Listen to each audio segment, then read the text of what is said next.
Again, Secretary Nielsen, welcome. Thank you for joining us today. Thank you, sir. We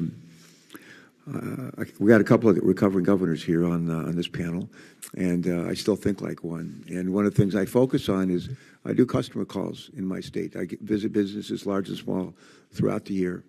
And our governor and I visited yesterday a fairly large financial services company in the northern part of our state.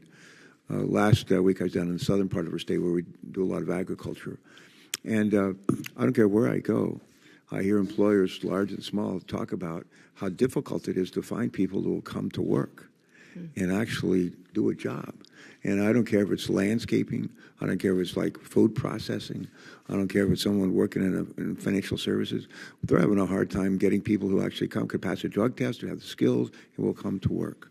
And you and I have talked a bit about how to address at least part of this challenge. And we talked, in fact, I led a letter, I think, about a couple of dozen senators who wrote to you and urged you to use the authority that we granted in the spending bill for the balance of this fiscal year to go ahead and issue additional H-2B visas. And I think you're basically, the legislation we passed, we authorized a doubling of that cap to maybe another 69,000.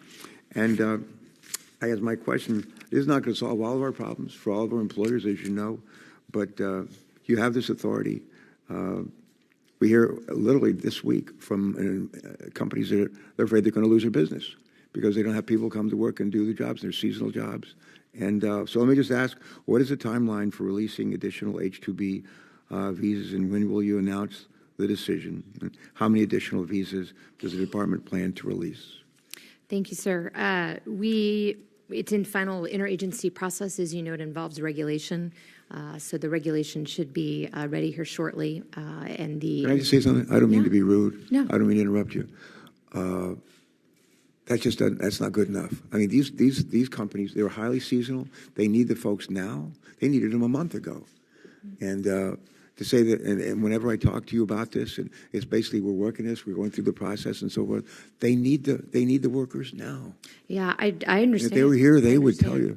I've been collecting evidence. I've asked everyone I've talked to give me examples so that I can in turn package it and send it back to Congress to say, please put next year, please put the ceiling in law.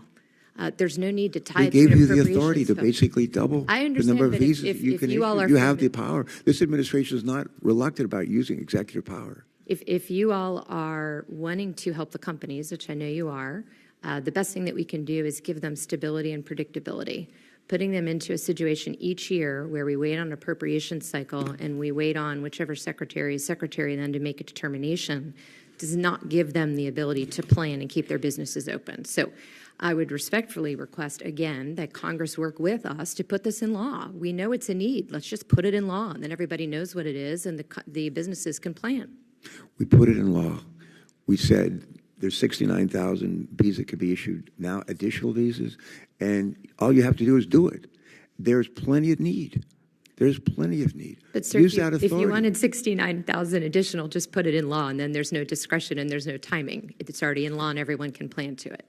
So as we discussed, that's very disappointing. That's very disappointing. Well, it shouldn't be, because I think we both want to help the companies. So I'm telling you, in my experience, this is the best way to help them, is to give them some predictability and not tie it. If